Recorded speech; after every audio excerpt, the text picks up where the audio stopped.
Assalamu alaikum. Hi, I am Fahim Ahmed. Welcome to Fahim Tech PD 5.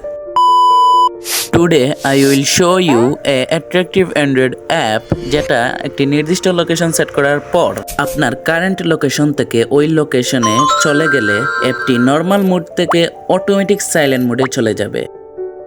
So let's start it. Welcome to mobile screen. এখন আমরা এই অ্যাপের যাবতীয় ব্যবহার বিধি এবং ফিচারগুলো দেখব। সো আমরা এখন অ্যাপের ভিতরে চলে যাই। এখন আমাদের কাছে অ্যাপের যে প্রয়োজনীয় পারমিশনগুলো নিতে চাচ্ছে সেগুলো আমরা এক এক করে দেব। প্রথমে আমাদের কাছে অ্যালাউ ডিএনডি মোড বা ডু নট ডিস্টার্ব মোড এর পারমিশন আমাদের কাছ থেকে নিতে চাচ্ছে। আমরা সেখানে ক্লিক করব। তারপর আমাদের কাছে একটি অ্যালার্ট ডায়লগ আসবে। আমরা go to setting A click করব। তারপর আমরা আমাদের অ্যাপ খুঁজব সাইলেন্ট জোন। তারপর আমরা এই অ্যাপের উপর ক্লিক করব এবং allow do not disturb allow দিয়ে দেব। এইভাবে করে আমরা সব পারমিশনগুলো দিব।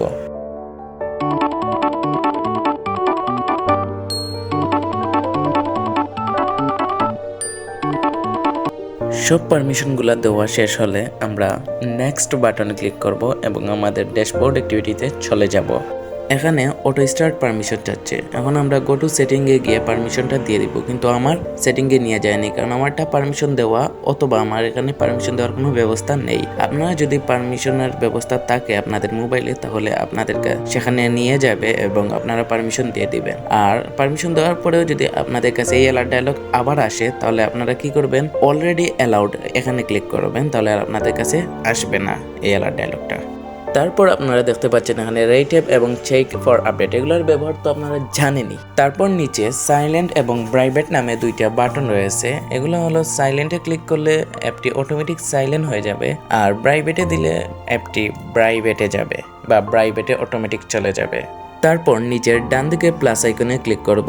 অবশ্যই আপনার উপরের যে লোকেশনটা রয়েছে সেটা অন থাকা লাগবে। তারপর আমরা লোকেশনের রেডিয়াস সিলেক্ট করব যেখানে আমরা যেতে চাই বা গেলে যেখানে আমাদের অ্যাপ অটোমেটিক সাইলেন্ট হয়ে যাবে। যেমন মিরারচক জামা মসজিদ, এখানে গেলে আমার অ্যাপ অটোমেটিক সাইলেন্ট হয়ে যাবে, এটাই আমি চাই। এই জায়গাটার রেডিয়াস আমি সিলেক্ট করে দিলাম। তারপর উপরে আমি এই জায়গার নাম অথবা যেখানে গেলে মোবাইল অটোমেটিক সাইলেন্ট হয়ে যাবে সেই জায়গার নাম বা যে কোনো কিছু আমার মনের মতো দিয়ে দিলাম নাম। তারপর নিচের ডান পাশের নেক্সট বাটনে ক্লিক করে আবারও ড্যাশবোর্ড অ্যাক্টিভিটিতে চলে আসলাম।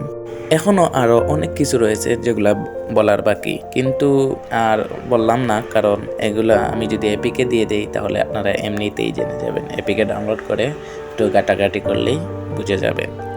নিচের বাম পাশে স্টার্ট সার্ভিস বাটনে ক্লিক করে আমি সার্ভিস স্টার্ট করে দিলাম, যেটি নোটিফিকেশনের মাধ্যমে চলবে অ্যাপ কিল হয়ে গেলেও। এখন আমি মসজিদে চলে গেলে আমার মোবাইল অটোমেটিক সাইলেন্ট মোডে চলে যাবে, আমার আর কষ্ট করে সাইলেন্ট মোডে নিতে হবে না।